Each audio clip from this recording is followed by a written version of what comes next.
bonjour, bienvenue sur le stand de la galerie Marty de Cambière au Salon du Dessin. Nous avons beaucoup d'œuvres très variées parce qu'on a un goût assez éclectique. Parmi celles-ci, j'aime beaucoup cette représentation d'un Indien séminole par Édouard Pingré parce que c'est la rencontre complètement improbable entre un Indien, un Séminole, un Amérindien et un peintre français du 19e siècle formé dans l'atelier de Jacques-Louis David. Pingré est un artiste très intéressant parce que d'abord il est l'un des seuls à aller au Mexique et a passé 5 ans au Mexique.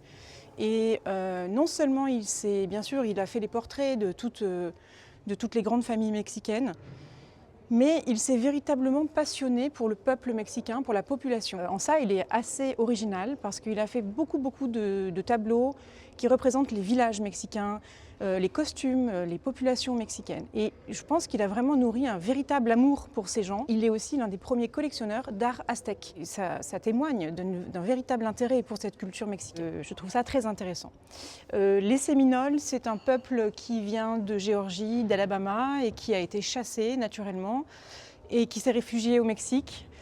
Pendant quelques années, certains sont d'ailleurs restés et ils ont épousé les coutumes mexicaines tout en gardant leur spécificité, comme on le voit sur l'œuvre. Le costume est complètement traditionnel, c'est magnifique, très coloré, les plumes, voilà. Et l'artiste Édouard Pingré a pris le soin d'inscrire le nom de son modèle qui s'appelle Peau de tigre, Piel de tigre en espagnol, chef de tribu, on ne sait pas. C'est très rare en fait qu'un peintre français ait eu l'occasion de portraiturer un Amérindien. Et donc je trouve que c'est très intéressant, c'est un beau témoignage.